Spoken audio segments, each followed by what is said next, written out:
You know what the generic rock and roll music means. It's time for another weekly episode of the Holy GrAHL. Welcome back. This is always a highlight of my week. I love when it comes back to Thursday nights and I just get to talk a little AHL hockey with the gang. Let's go around that horn, will you? I'm Andrew Rinaldi. I cover one of the not greatest hockey teams in the league in the Chicago Wolves and one of the okayest teams in the Grand Rapids Griffins. And we got some technological issues here. I'm going to start over there with Sam. My power company hates me, so it's not really a technological issue. It's a power company issue. It counts as tech. You look like you're living in the 1700s over there. It's very dark. So yeah, it's because I'm sitting in a car. Yeah, exactly. So, but other than that, how was your night? Good. Wilkes-Barre. Yeah. That was a game. Asked coach what the breakdown was, and he literally said, "Where do you want me to start?" There you go. I like it. Kind of setting the tone for the episode, and then down here we have some more rebellion against technology down. Second week in a row. How's it feeling? Third week in a row, actually. I don't think I've ever opened this computer up and not had as many issues as humanly possible with it. Again, we're tone setters here, and the chaos going on is just exactly what we're going to be bringing you here. Yeah, episode 4, AHL hockey, just absolutely rolling, getting underway. We're kind of getting a feel of kind of starting now that we're in November now, and we're kind of starting to get a feel for these teams and what their identities are, who's mid, who's not. It's all it's all kind of starting to take shape. But I'm going to go ahead and get this out the way real quick. This episode is brought to you by the DraftKings Sportbook. The NFL season is still going strong. We're halfway through now at this point, and DraftKings Sportbook is hooking new customers up with an offer that's even stronger. You bet $5 on any game this week to score $200 instantly in bonus bets. And DraftKings isn't stopping there. All customers can take advantage of a sweetener offer every game day this November. You know, the America's team, the Detroit Lions, they're not in action this weekend, but I'm telling you what, you can just get yourself a little slice of any of that action going on in the NFL this week, and the DraftKings will hook you up. Get in on the game day greatness. Download the DraftKings Sportsbook app now and use code THPN.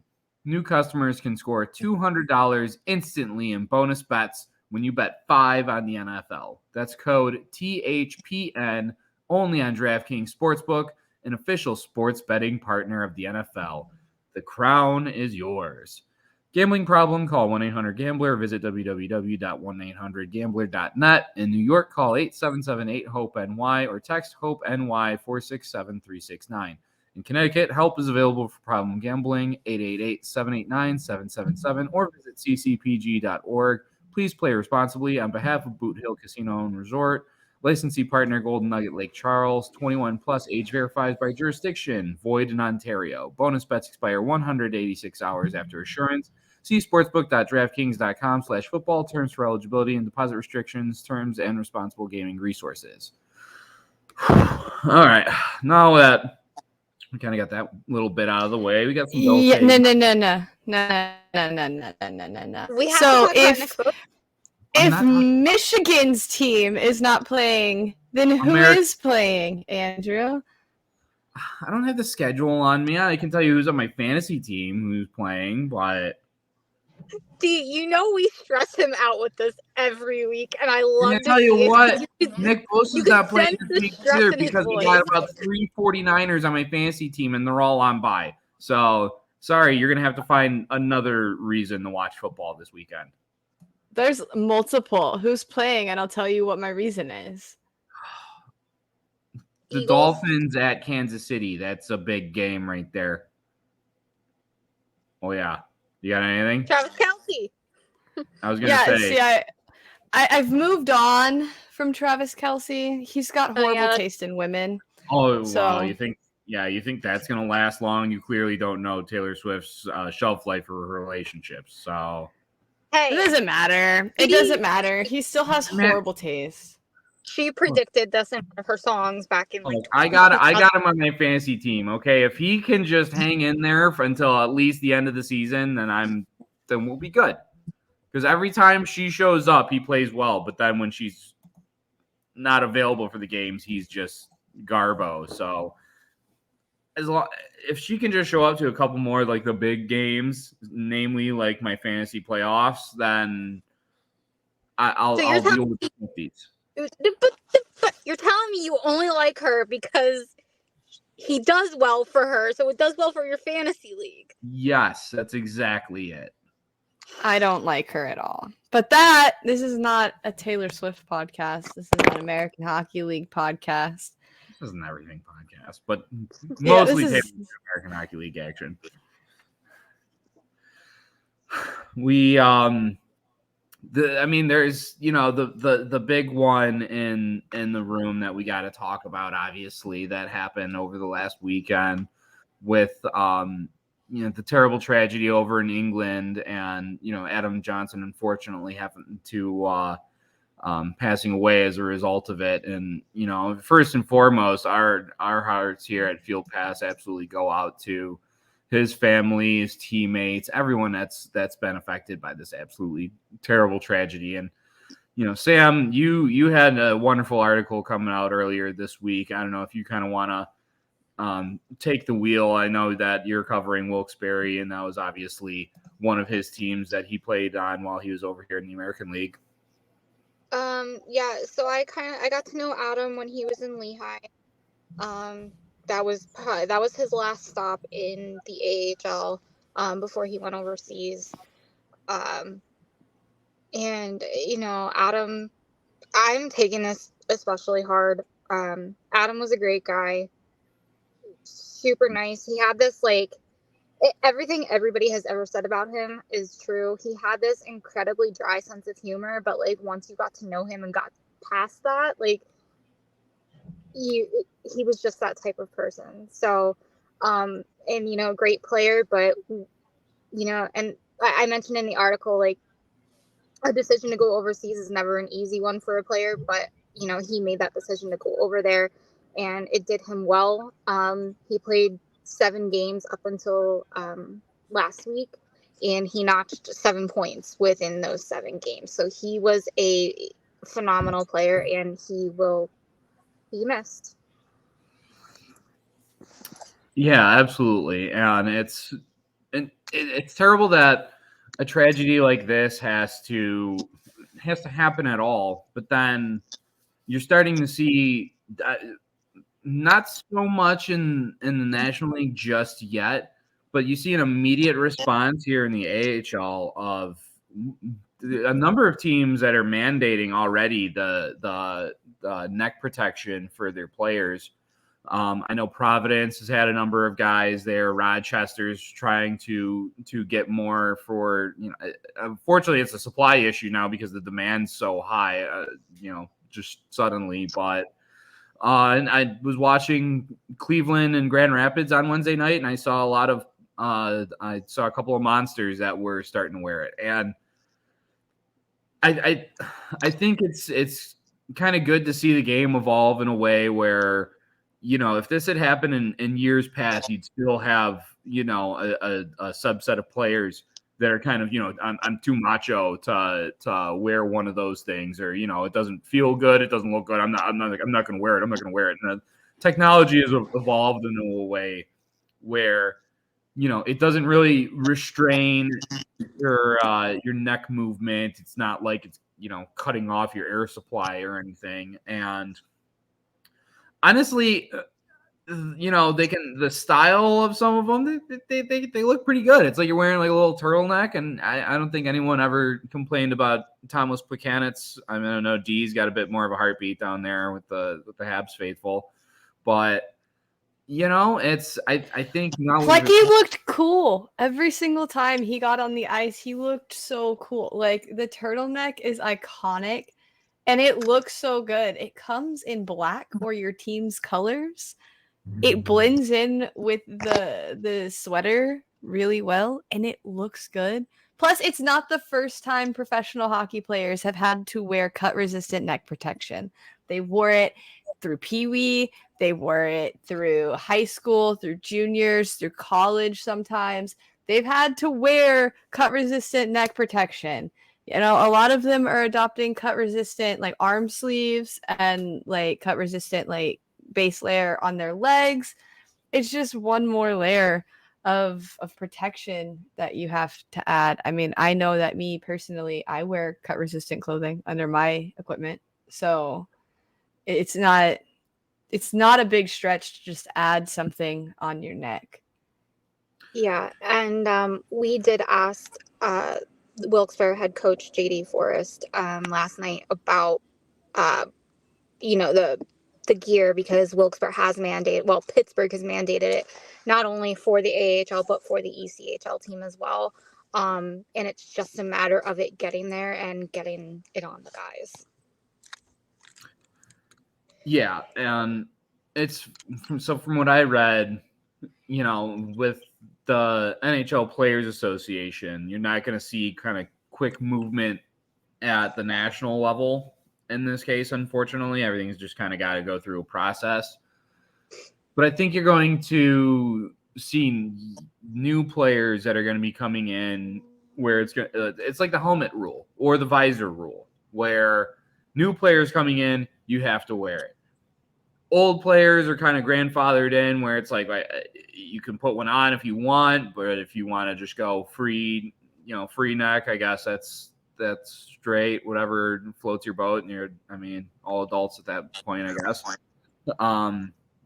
But yeah, it seems like why did it have to take a terrible tragedy for you wear kind of protection all up on your arms and your legs for this sort of thing? You figure there's such a main artery in your neck. I mean, geez, we don't have to watch the videos of Malarchuk in order to understand, the dangers involved there. So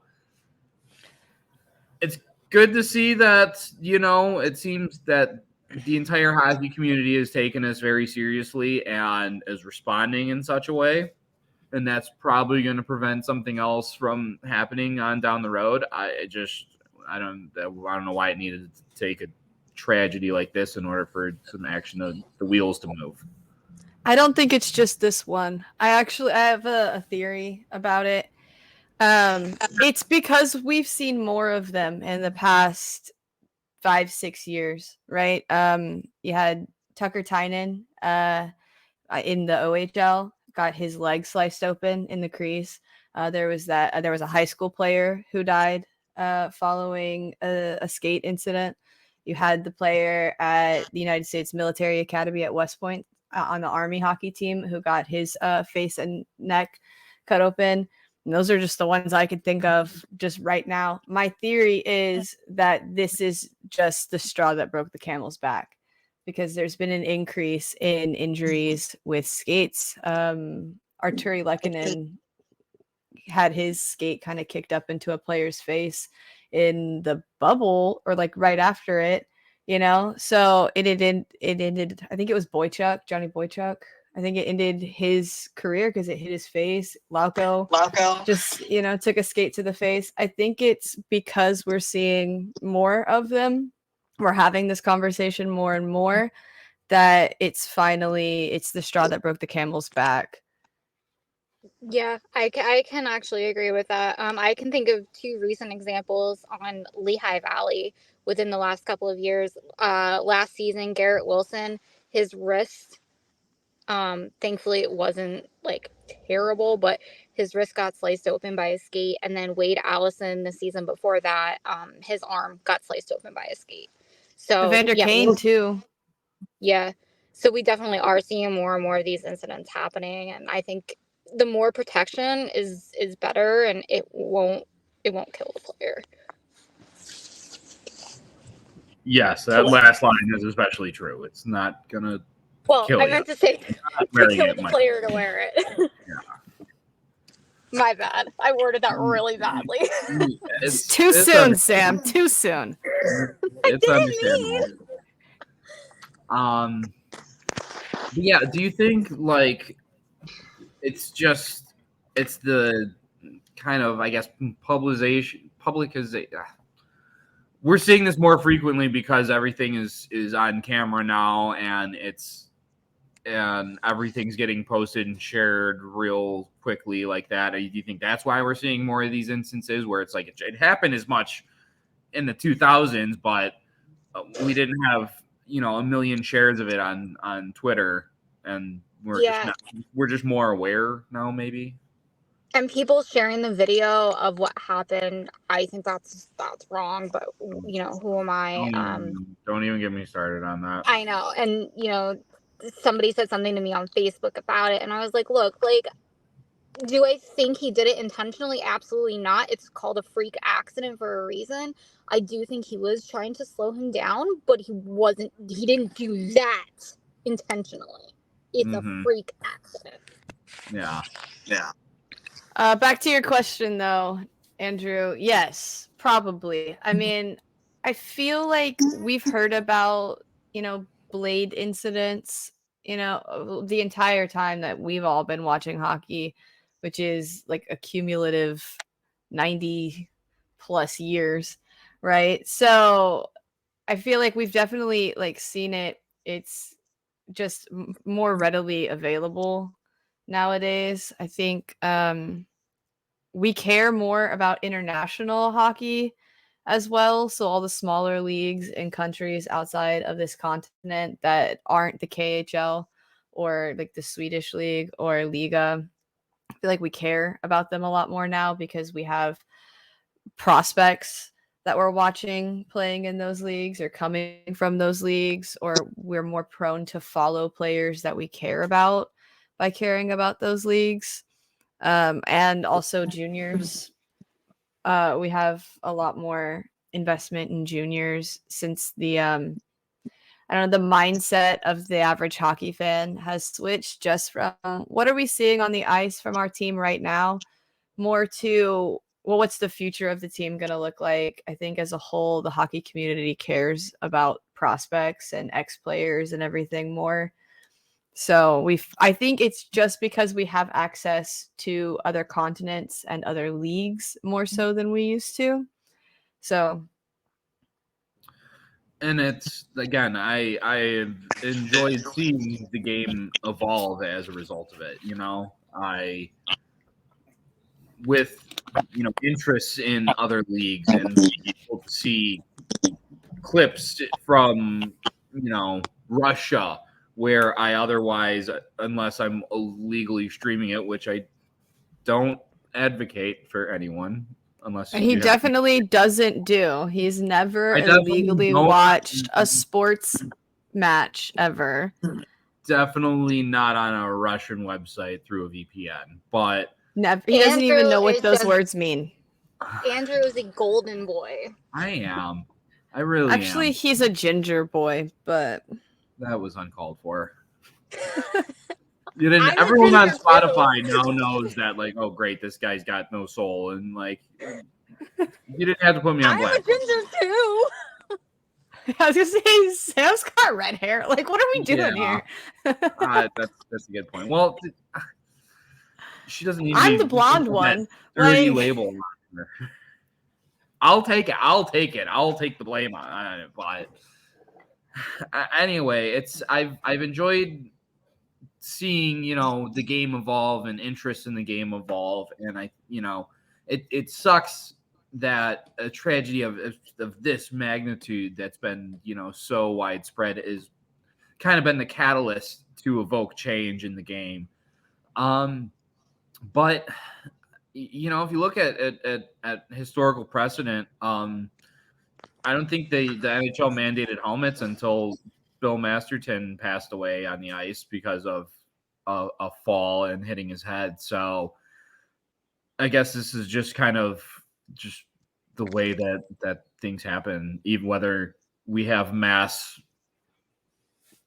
sharing of information and everything or otherwise.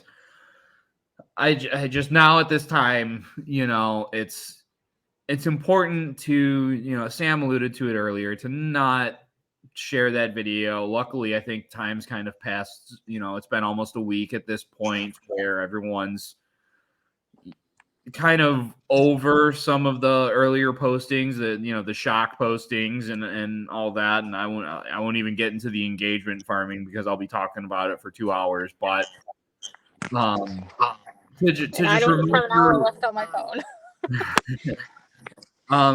but just to remember, Adam's family and his teammates, and even Matt Petgrave.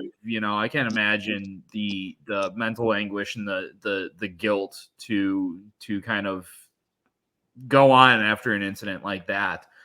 And I don't know how he does. Like, if it was me, I'm retiring. I'm never stepping foot on the ice again. I'm going like full Gordon Bombay. Don't talk about that time. I never did that. Like, I'm not a hockey player. I've never in my life. It would all but kill me if I was. Yeah, if it was me. I don't know. And my heart goes out to him so much. Like, and his teammates and everybody who's having to deal with any of the fallout of it, especially all of the negative comments. Like, it's not the time, it's not the place, first of all, for any speculation. But yeah, I could not imagine if I did something that ended somebody's life completely on accident, how it would ruin me. I would shut down. Yeah, but like Andrew said, our condolences go out to his family, his fiance. He just proposed to her over the summer, and his friends, and his teammates. And the Nottingham Panthers, if any of our listeners are interested in donated, they are running a fundraiser. You can find that on their Twitter or their team website. And one thing that has always impressed me is just the absolute hearts of the hockey community. No matter what corner of the world that whatever happens, that whenever we're faced with some kind of tragedy in this sport, that everyone just kind of seems to band together, and you can feel that real tight knit. Again, it's from all corners of the world. It doesn't matter if you're from a small town Canada, you're from Sweden or Germany or wherever. It's always been it's been very kind of humbling to me in a way to see everyone kind of come together and to show their support for the players and all their loved ones, everyone involved in this, and to bring a positive out of something that could be so horrible. It's always great to witness it happen even under these circumstances. So again, we offer our hearts, our thoughts, everything to Adam's family and his friends and family, and of course. But as we turn over here to more AHL action, Rookie of the month. Yeah, I was gonna say, do we want to start off talking about the good, the bad, or the ugly with Laval? Because they got a whole. I want to talk about Josh Waugh. Let's talk about some Josh Waugh, because yeah, he was named Rookie of the Month. That's right. I'm so proud of him. I love when Deke gushes. 12 points in 8 games. Yeah, he's not been a lot of bright spots in Laval, but he's definitely been a big one over there. Oh, yeah, for sure. Like I said, last episode, there's a reason we were so excited. If you watch The Rocket, there's a reason everybody was so excited for Waugh to be making it to the team, and he's just so good. I mean, he did play a little bit last season, and by that I mean he played one game in the playoffs, but he's I don't know, great player. He was born in 2003, which makes me feel really old. Don't tell me Yeah. that. I was 15. He's Oh my God. he's a young guy. So he's still, what is that? I can't do math like that. What is that? 20 years? 20 years ago. Yep. 20? Yeah, he's 20. So that's, oh my goodness, that's a baby by professional hockey standards. He's got so much time left to just keep getting better. And he's so good. So good. He deserves it. He's gonna be a star, an absolute like supernova. If he stays in the AHL, if he goes to the NHL, whatever team has him for the rest of his career, he's gonna do great things for that team. He's so good. So good. He's only got 2 PIMs. 2 PIMs in those 8 games. 2. What was it for? Was it like I couldn't tell you. But I mean, it's but he's 2. only got That's 1 minor penalty. I mean, in 8 games, shoot, I'd be at probably like 24. That is Can I just like take him for just like a game? No. To the ECHL to show my team there that it's not okay to take a penalty in the last 5 minutes of the game and then go out 30 seconds later and rocket a goal in. No, because the Rocket would be the hypocrites if you did that, because that's the Rocket's favorite thing to do. But also, if you take him, who is scoring any of Laval's goals? The goalies. The one accidental goalie goal does not count. Great reference poll, though. I do like it. I also like the wordplay, rocketing the goal in. Well, sorry. You are just lighting it up right now, even if your power company isn't. Mr. Devin Paliani decided to rocket a goal from the blue line straight into the nets on the baby Laval Rockets. Be happening. Listen, I'm not saying the Rocket are a good team, but I am saying they are a team. Famous words of Pierre Dorian, now ex-GM of the Ottawa Senators. What a ride that's been. But I do see Joshua Waugh at 15:02 of the first period on October 20th against the Rochester Americans slashing. Can't do that. That was it. You know what? He hasn't done it since. He learned his lesson, folks. That game too, so I think he's allowed 1 penalty when you score 5 points. So yeah, he took his time out. Maybe he thought about what he did. And he learned. He learned his lesson. Yeah. Move on. No slash. Or more slashing. If he gets 5 points every time he gets a slashing call, like you just want him like going Paul Bunyan on guys at this point, right?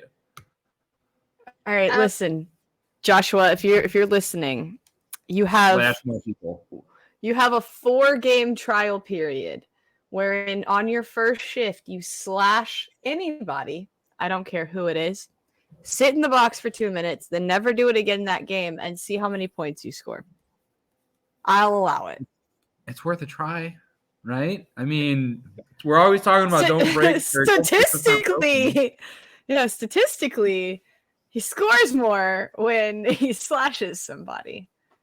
You gotta get that fire going in you, you know? Dee, I do have some good news for you coming from your from your Coast team. They're very good. Oh yeah, TR's great. Like they're great. Your goaltending down there, superb. Yeah, that's why they keep calling up Lions, is because they're better than the Rocket. Yeah, I was gonna say let's talk about that goaltending for a minute here. It's not great. They just need to call up Joe Verbetic. Straussman's got a goal, but he's also got an .851 save percentage. Oof. I hate it. I hate it. It's awful here. If you look at like 9 games played, right, between the two goalies. One win Ooh. between two of them that are currently like rostered. Hey, Providence is not far behind you. They've won 2 games. Yeah, I truly don't love And it. the Wolves have only won 1 game too. Hi from Keith Kincaid. Aww. And We should talk about my bestie every episode, or We do. I think we've name dropped Keith Kincaid at least once every episode. But here's the thing I don't understand is how Providence is losing. Like, they're very thin on the blue line right now. They lost a lot of their D-men to Boston. But the thing is like, Brandon Bussey is a god in net. So, like, I'm not really understanding how they're losing. Yeah, it's a curious case because they got Anthony Richard right over the offseason. Georgi Merkulov, which I hate. No, stop. I hate know. it. I hate You it. wanna talk I about it? hate it. I hate it. Anthony Richard played for Syracuse for so long, right? And basically the entire time I've been covering the Rocket, except for last season, I was like, God, I hate Anthony Richard. I want him on my team so bad. And then he was for one glorious season, and he took the place of Jean-Sebastien D and like absolutely like killed everything that like I was scared that they were going to be missing because D was gone, not me, the other one. And then he just left me For Providence. No loyalty. Do you want me? These Quebecers know no loyalty. Do you want me to kidnap him the next time he's in Wilkes-Barre for you? I sure do. Can you mail him to Texas? Yeah, I'll do that for you, Dee. I got you. Thank you. No, not even sending him to Laval. Just send him down to Houston. Yeah, I got some words I need to have with him before I can airmail him back to Quebec. I know, but I believe he got an assist last night. He's so good at hockey. He really is. He's so good at hockey. He was on the Wolves for a real hot minute during that Frankenstein of a 21 season when, Chicago decided, hey, let's just play 40 games in our practice rink. And that's what they did. Just no like fans, die. no nothing. Yeah, it was like Zoom post gamers. It was a wild ride. But yeah, because of the split affiliation, because Milwaukee was like, all right, deuces, we're not participating in the season. Nashville's prospects, which included at the time Anthony Richard, went to Chicago to get some ice. And really, it was not fair for the rest of the league because then, like, it was such a weird season, right? Like the taxi squads were a thing. So a lot of like third goalies that should have been playing were instead up in the taxi squads, and they were just kind of hanging out. Do you understand how angry Taxi Squad made me? Because Philadelphia decided to kidnap Alex Lyon for 2 seasons and then just send him down on conditioning loans. You know what? He should have just been down anyway because the Taxi Squad is a fraud. I high-key forgot about the taxi squads. I'm not gonna lie. Yeah, you just unlocked like a core part of my PTSD from COVID was the taxi squad. Oh God! Sorry, you never know where any player is because he might just be in a taxi. Who knows? Sorry, before my phone is now at 20%, so before my phone actually dies and I am kicked off the podcast, I needed to get a rant out, and that is my rant. I hated taxi squads only because Alex Lyon was kidnapped for like 90% of it. I'm done. It's going to be her most hated thing until Lyon gets sent down for a conditioning stint, and then I get to go hang out with him. I will be renting a car and driving to Grand Rapids. Sweet. And then we're gonna meet up with all the Griffins fans, and he's gonna have his own fan club. He just arrived, and he's gonna already have like slew of fans, which I'm man, here for it. That man, I swear to God, remembers me wherever he goes, because he saw me taking pictures at the Florida game last year in March for Philly, and he looked me directly in the eyes, and he like did like a little. I was like, hi. That's good. I'm glad you're in his head now. That'll play well for us going forward.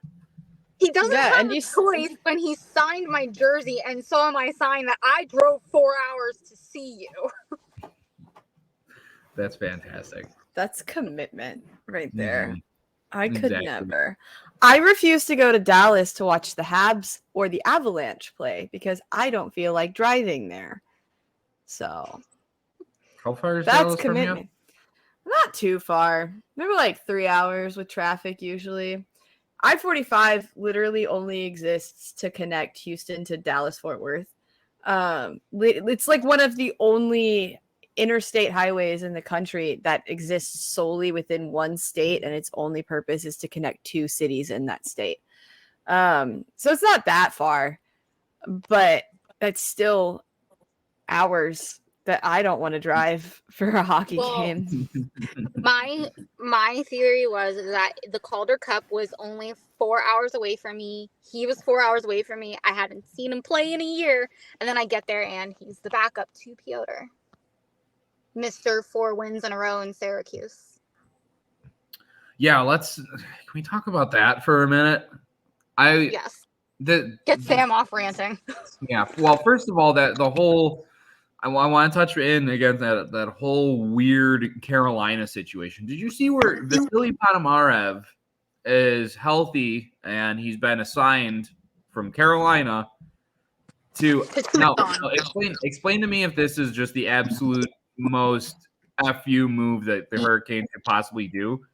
They assigned Ponomarev to the Tucson Roadrunners, and who's Tucson playing this weekend? None other than the Chicago Wolves coming to town. Oh yeah, tell me that's not an FU move by the Hurricanes to like, okay, we got like our best prospect that we're signing down there, and we're gonna have him just play you guys, make sure first weekend that he's back. So, but yeah, Kochekov over there with the Crunch has just been, I mean, he's been tearing it up.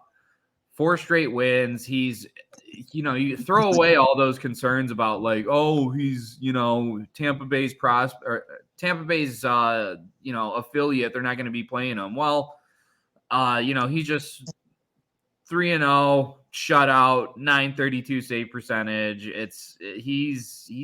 He's lighting it up right now. But you kind of expect that from him at this point. Like you've seen his body of work with the Wolves the last 2 seasons, Calder Cup ring, and almost willed a very, very mid roster into a playoff spot after just the worst opening 3 months. So his resume speaks for itself, and I can't imagine he's going to be there long because sooner or later, Carolina is going to be like, all right, we gotta give this kid another shot. Like he didn't really get the best support his earlier stint with the Hurricanes this year, and now it's great to see that. It's very easy to get your assignment in this league and then just kind of be down on the dumps on yourself. And Piotr has instead been like, he's just going to stop the puck no matter what team he's on, where he's at. And I love the kid's fieriness. Laval experienced it firsthand. Who was that D who thought it was a good idea to skate up to Piotr's crease and push him? John Parker Jones. Yeah, John Parker Jones got so he pushes Piotr, who's like, he paused, right? And looked at him, probably muttered something in Russian, and then just whacked the stick right out of his hands. It was classic Kochekov.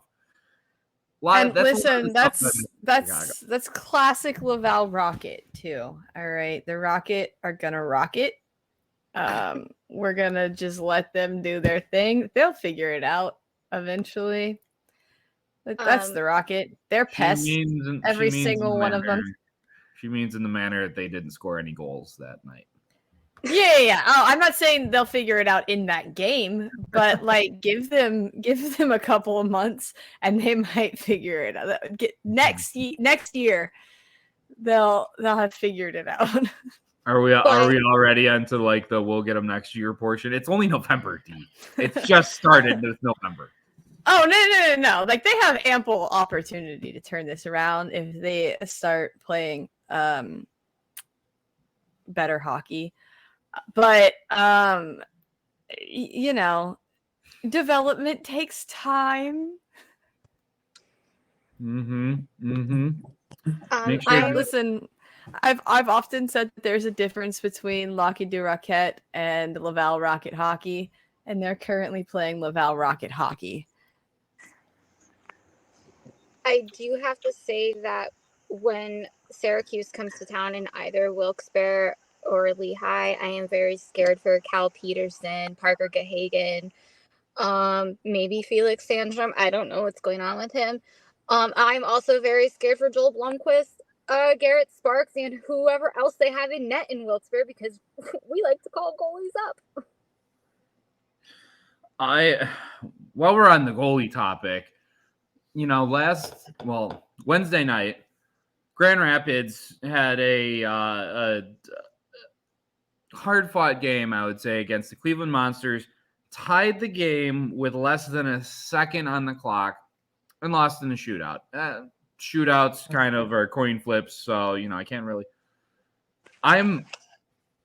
The whole rhetoric with Sebastian Cossa, I saw, I'm already seeing people going up saying, oh, he's a bust, which...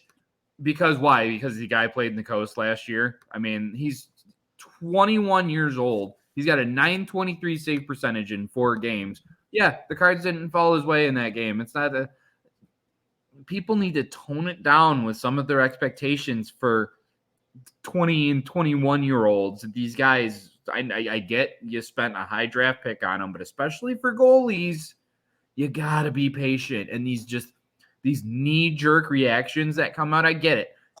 It's a passionate game. We're all fans. And I've said things in the heat of the moment that I come back looking at later on and been like, okay, maybe I, could take 10, 15 off there. But it's a daily reminder. I feel like I gotta keep telling people. And I knew this was coming.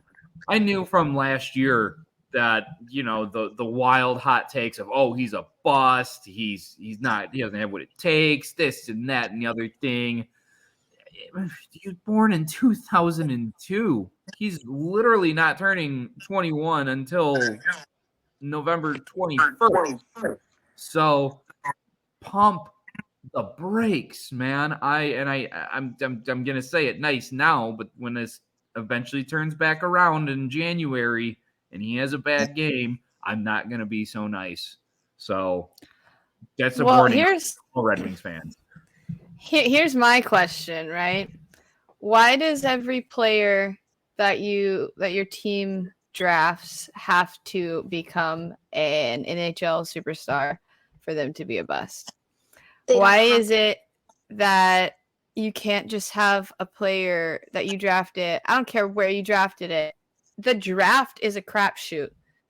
It's a crapshoot. Your number 1 overall draft pick can get injured and his career's over. Or he could just not adjust to the professional game well. I mean, there's a lot of high first, second round draft picks that do not make it to the NHL at all. But why do they have to make it to the NHL for them to have still deserved to be drafted where they got drafted? Why do they have to make it and become, a points leader on your team or your go-to guy for something on the NHL team? Why can we not say, hey, you know what? This goalie, we spent all the time developing him. He didn't work out, but you know what he does do? He gives our AHL team a real good shot at winning, which makes it really easy for us to develop players with a winning mindset, which makes it really easy for us to take those players that are going to become superstars and turn them into those superstars because we don't have to worry about our goaltending. Or maybe this winger didn't turn out to be the power play specialist we thought that they were going to be coming out of juniors. But you know where they are really, really good? They're really good in the AHL. They're the captain of my AHL team, and they're making sure that these young kids adjust to the game really well. I think we got to change our expectations, because I don't think that just because you don't make it to the NHL, you're a bust. I think there's no such thing as a bust, because every player and every piece at every level of the organization in this sport is important, and they do something. And it doesn't matter if you went first overall in the 2018 draft and you made it wherever you made it, but then you're not performing the way you needed to perform. You're still important as a player. You provide something for whatever organization you're currently in. I was just kind of picturing Slavkovsky the entire time. Right. He maybe got drafted too high, maybe. But like, he got injured and he had to get sent down for maybe it's like some rehabilitation, and like, but and the Habs fan base is so good at calling everybody a bust immediately. But I'm just take some, like, I don't know. My example is like Jonathan Drouin, right? Like, he went pretty high in his draft. He was drafted like 4th overall, 3rd, I believe. And yeah, he really high. Yeah. By the Tampa Bay Lightning. And then it did not work out in Tampa Bay, and it worked out better for him in Montreal. He's not, an NHL superstar, but he's when he is on his game, he is great at he gets a lot of assists, which means he does what he needs to do to make sure his teammates are getting the puck and putting the puck in the net. He was always on the power play. He was always on the penalty kill. He was there in the extra man situations. He was on the 3-on-3 overtime teams. Like, he is a good player, even if he doesn't live up to the expectations that fans have for a top 5 overall draft pick.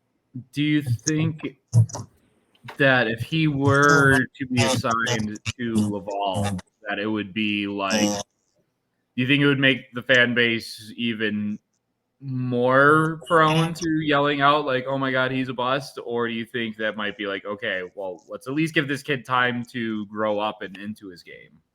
Who, Slavkovsky or Drouin? Because Drouin's on the Colorado Avalanche now. He got reunited with Nate Mack, and I am so here for it. Yeah, but I specifically picked him up in fantasy for that purpose, but then he's got like 1 assist on the season. I believe he got health bombed their last game, so it's not great for him. But I'm talking about Slavkovsky and maybe going to Laval. So anytime any player that the Habs fan base is hanging their hopes on gets sent to the Laval Rocket, it is time for total and utter meltdown. The idea in the fan base is if they cannot hack it in the NHL, then they cannot, like, they should not have been drafted. They should not have been signed. They should not have been whatever. It's kind of nuclear implosion every single time a young player gets assigned to Laval, even though it helps them out. Like, yes, Barry Kotkaniemi, who probably made the NHL way too early in his development, got sent down to the Laval Rocket before. This is obviously before he became a Carolina Hurricane. But he played like 15 games and he had like 15 points. And most of those were goals, and it really helped him find his confidence. Cole Caulfield played some games in Laval, and he's like the one player that I can think of that they sent down to Laval, and the fan base was like, you know what, actually, this is great. We're all going to buy Cole Caulfield Laval Rocket sweaters.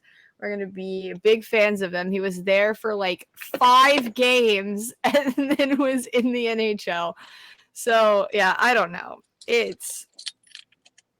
There is no more invested and passionate and just emotional fan base than the Montreal Canadiens fan base. I don't care what you say. This team has been around forever. It's the Montreal Canadiens. Everything is do or die. It's right now or never. It's all or nothing. No, there's no gray area. There's no room for nuance with Habs fans. Speaking as a Habs fan, there is no room for nuance. I had to learn very quickly how to be able to settle down and appreciate the growth that players need and stop buying into the mass hysteria of, well, this player is a bust. Yeah. Well, that's just like, sorry, Drew, with Philadelphia and Tyson Foerster right now. Tyson Foerster is not doing anything in Philadelphia, and everyone is having a major meltdown. I have said, give him 10 to 12 games in the NHL. Let him get his legs going under him. But I'm noticing that he's not capitalizing on anything. So if he's not capitalizing, send him back down. It will not put him to come back to Lehigh.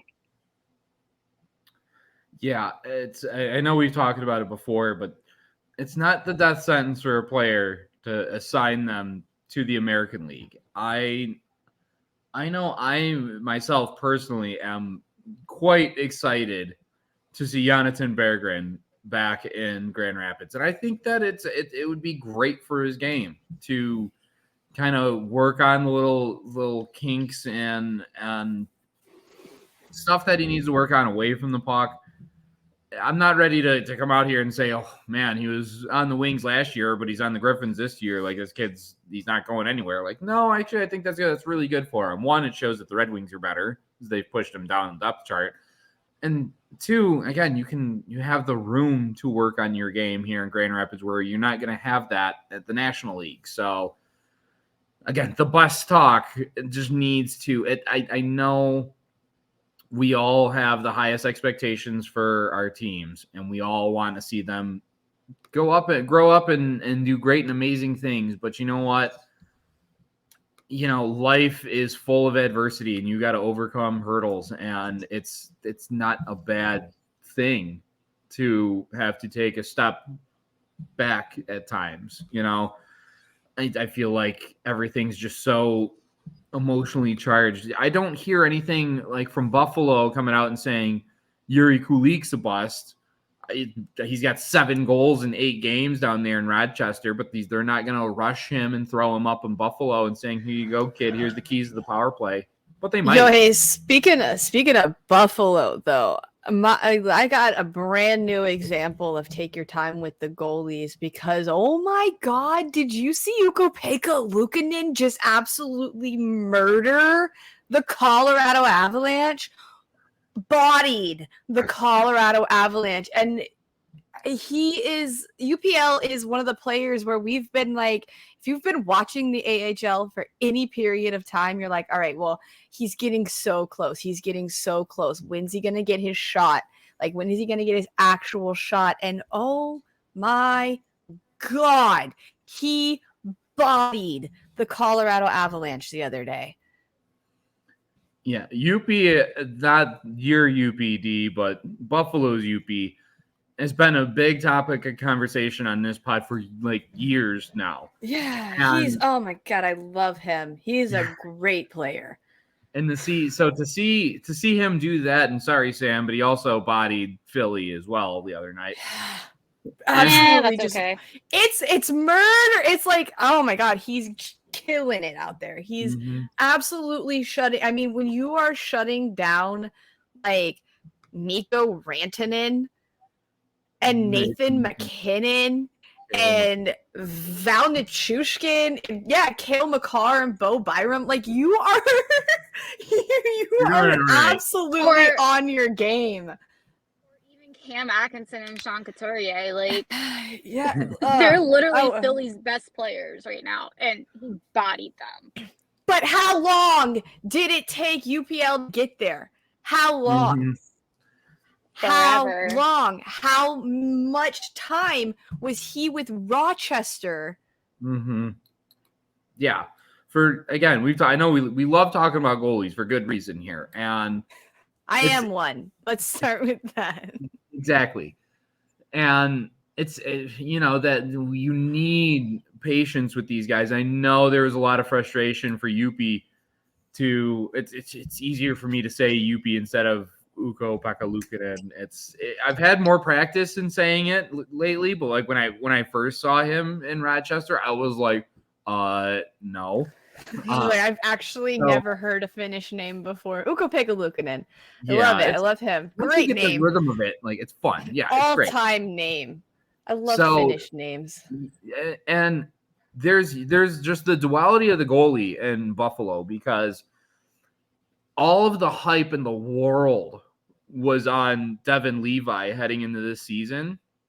And the Sabres just thought it was a great idea to throw the hopes and dreams of an entire franchise on a guy who had just a handful of games played. And I mean, sure, all the potential in the world, but he's 21 years old. He just got fresh out of college, and it's like, all right, here you go, starters role, boom. And shockingly enough, it wasn't a great October for Devin Levi.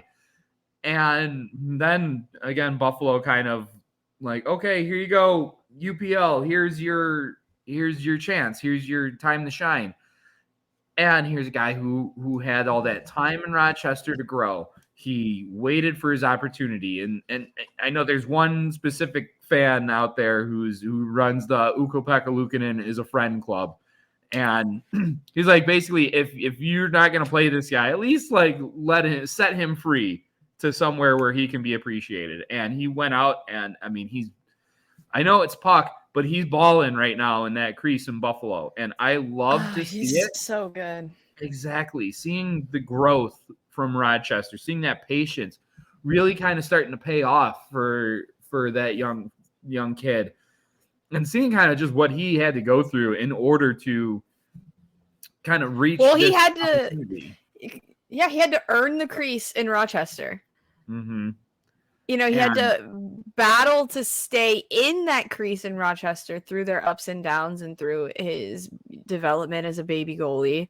And then, he got called up a couple of times and, failed spectacularly in the NHL, because of injury and things like that. And then I'm pretty sure he was the taxi squad goalie for Buffalo. So it was like, will he play? And I'm pretty sure he was the taxi squad goalie for Buffalo. So it was like, will he play? Won't he play? Sorry. Basically, we're gonna edit that in post. He My bad. Basically didn't play a season and a half. But he is my example. He's my success story. Like, it takes a long time to develop hockey players.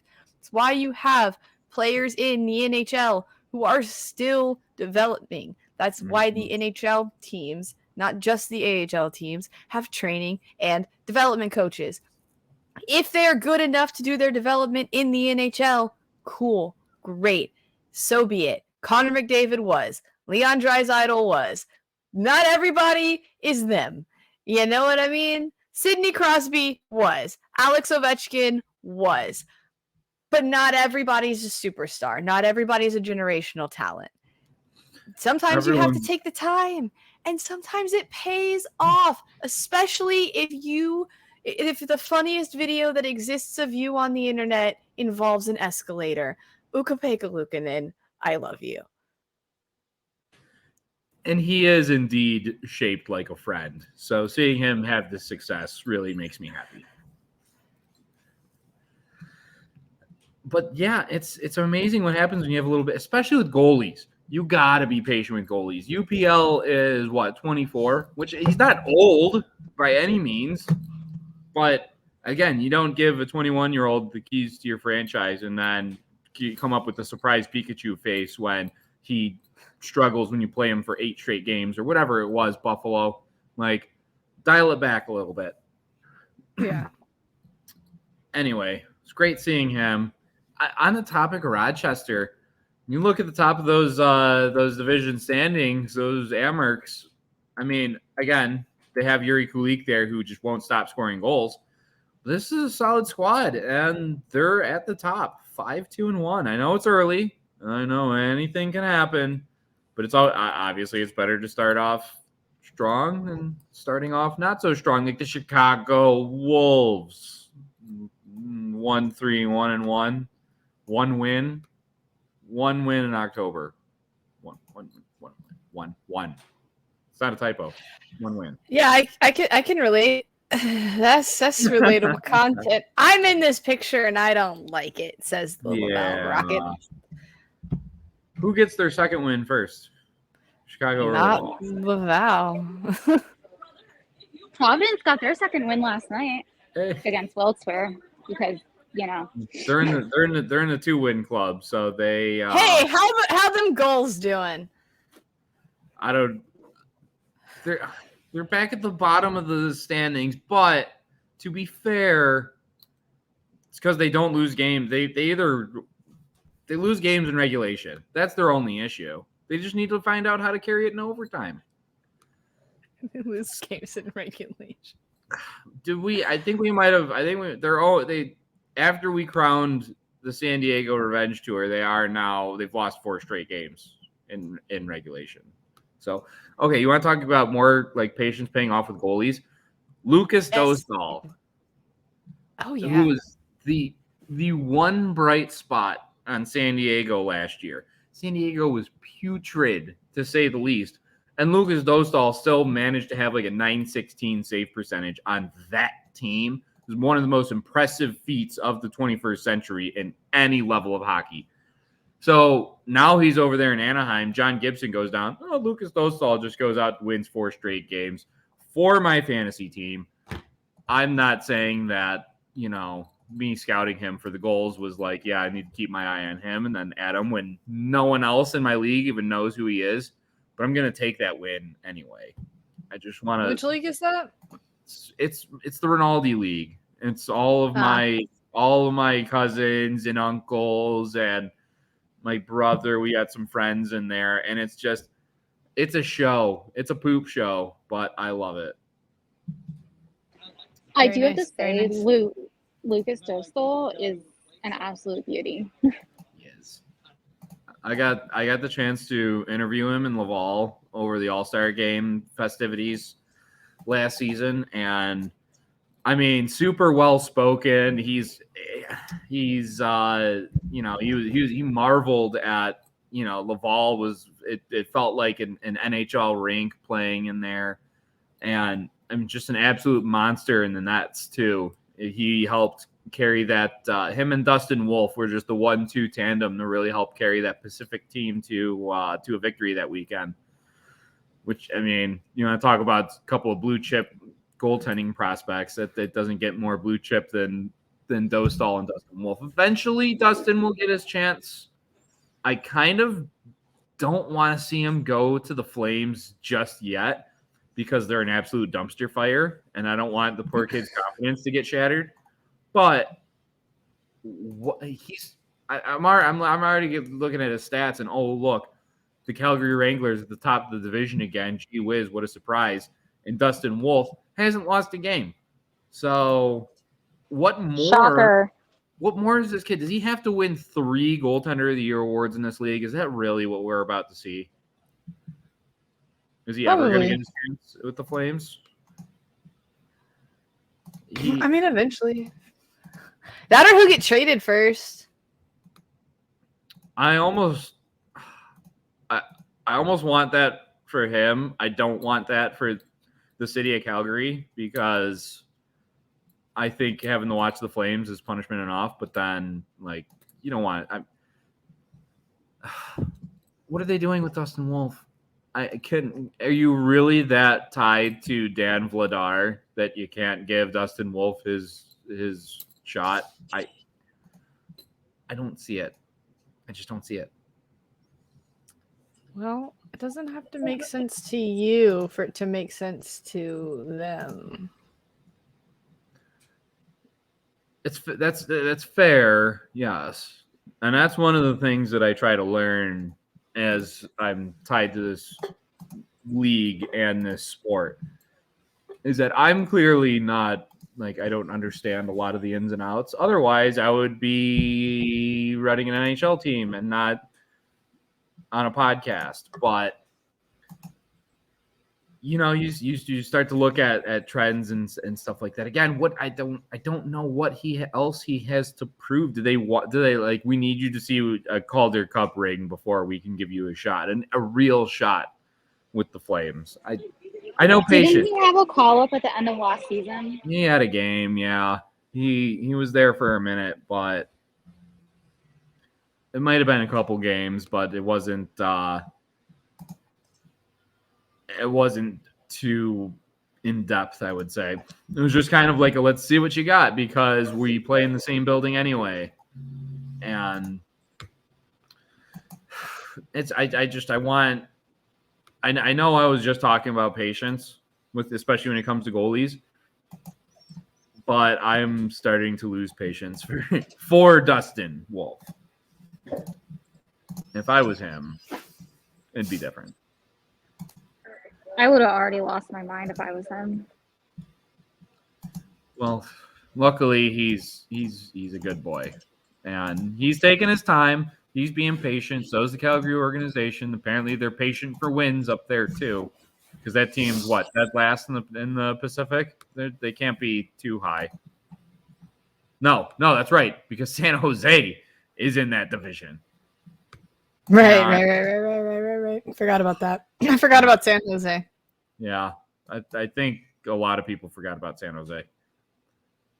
Ooh, D. We are not the only one-loss clubs in the league. Oh? We got San Jose too. We got San Jose? Yeah. Yay! If I go down there, going down with They me. won something? They won a game. A game. Ooh. Yeah, they've lost 5 straight since then, but they won a game. They'll take it. Okay. So let's take a look at the schedules for this weekend. I kind of want to see who's looking at what. Yeah. So the CUDA I don't know are how on. plays this Wait, weekend. we're not going with teams that won more than one game right now. Let's pump the brakes on Wilkes. We're starting with San Jose. Yeah. You're gonna love my schedule this weekend. San Jose is going to Calgary and playing the Wranglers. Laval's playing Toronto. See, I think that's a good rivalry, though. I think Laval can get number 2. They can either get a number 2 or they can take a number 2. You would think they should be able to get number 2 against the Toronto Marlies, but they don't. Historically, it's 50-50. As long as against you just the Marlies. I think it's going to be like a 6-5 Laval overtime win in one of those games. Ideally, not overtime. I think Laval's got it. I think Laval's got a W in their pocket this weekend. I don't see San Jose winning in Calgary. I don't see Chicago winning in Tucson either. I see Vasily Ponomarev kind of being like, I'm back, like throwing up his Slim Shady performance. And I'm saying at least 3 points this weekend for him. So that would require Chicago scoring 4 goals at least this weekend, maybe. And I'm looking up and down that lineup, and I don't see it. They're not putting the puck in the net right now, and they're having a tough time keeping it out. Hence the 1 win.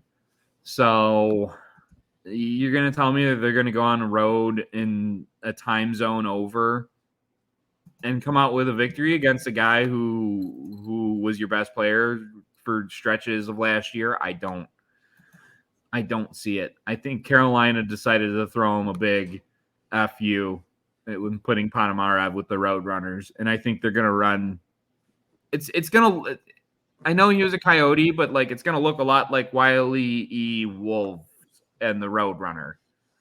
And they're going to paint the tunnel on the cliff to try and confuse the Roadrunners, and they're just going to run right through that tunnel to the other side, and the Wolves are going to run into the rock. I think Laval has the best shot, and we'll come back here next week when I'm wrong. Yeah. I don't know. Like I said, it's been historically, it's hard to tell between Laval and Toronto because I don't know, they hate each other, first of all. So they really inherited their parent club's rivalry. I mean, it's not like Providence, right? Not a problem for Laval and Toronto. The same way it's like you've got that 3-sided triangular rivalry between the Habs, the Leafs, and the Bruins. But Toronto and Montreal, they took that one to heart. They were like, well, mom and dad hate each other, so we hate each other too. That's right. And hate breeds those kind of crazy, wild 6-5 overtime wins for a team to get their second win of the season. That's what we're going to but hopefully it's not overtime, though. That's the thing, because overtime still helps Toronto, and I'm not trying to help Toronto. Well, maybe if you had a goalie with the .860 save percentage, you wouldn't be helping Toronto out, but... Yeah, both of them are... are under that. Dovish has like a 849 or something like that. Like, it's not good. Sam, who are the Penguins playing this weekend? Good question. I have no idea. I think we're playing Providence again. Providence again. Okay. I think. I don't know off the top of my head, and that's bad reporting of me. I'll allow it. Just this time, no. Grand Rapids is going into Milwaukee, which the way the Griffins have the pieces now that Carter Mazer is back, and I believe Austin Zarnik got assigned, but he didn't make it for Wednesday's game against the Monsters. But they got Berggren. They just got to tighten it up. They've lost after starting off 2-0. They've lost 5 straight. 2 of those have been in overtime, so it's not a killer. But some of this, it's just the consistency issues. This team looks really good sometimes, and it looks really bad other times. So, Milwaukee's a tough test. You know, Yaroslav Askarov down there, he's up to his usual tricks. They got a good roster, you know, Joakim Kamel, Cal O'Reilly, Dennis Guryanov. I don't even know what he's even doing in this league. I thought he was always a surefire NHLer, but I guess I was wrong on that. And it's gonna be a challenge for Grand Rapids. There are certainly no easy games in this league unless you're playing San Jose or Chicago. Or Laval. Or, you know what? They still have Joshua Wall. It's not an easy game. It's just that their goalies are easy. That's all. We're working on it. It's still early in the season. So, it's early in the season every season. They somehow manage to figure out how to get into the playoffs. I don't know. We don't write off the Laval Rocket. They'll be fine. I've seen this script before. Yeah, it's like prime Tom Brady. Like, you don't write him off in the second half of the Super Bowl. Especially if you're Atlanta up 28-3. Yeah, then they'll do, the most fun thing in all of football and score 2 back-to-back 2-point conversions for no reason except for the fact that they have to. Oof. That's embarrassing. You let them do it once, shame on you. You let them do it twice, like you got to figure something out. Shame on you double times, yes. So, I guess we're getting kind of down to the end here. Is there anything like we're really looking forward to this weekend? Or is Getting it just back into action. I like it. I'm embracing Wilkes-Barre with grace, so that I can say. That's good. As an ardent Flyers persona, it's good to see you embrace the other side of that hate. I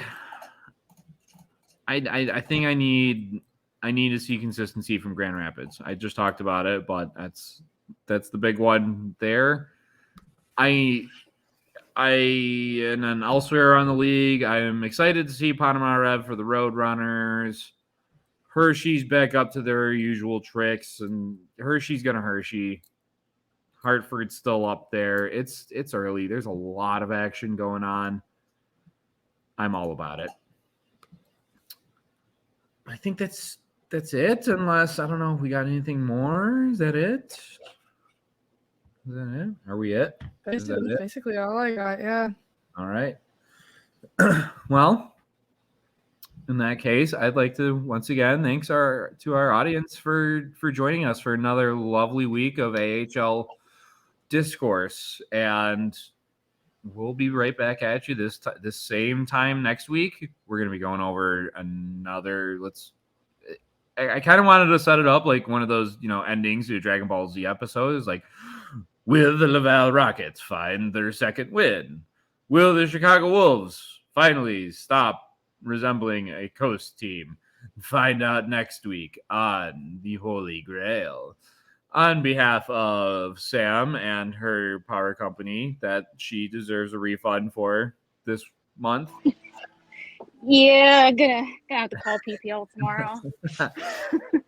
And for D, who hopefully will find some goaltending this weekend. But if I have to do it myself, I will. Laval, give me a call. Get her a PTO. And for me, in the hopes that one of my beats will be good. This is your crew at the Holy GrAHL. Thank you. Again, we love our listeners all the time. If you guys ever want to reach out to us, you know where to find us. We're on the Twitterverse, and it's a lot of fun. I've always enjoyed interacting with our fans, but that's another week in the books. Thanks again. We'll see y'all next week.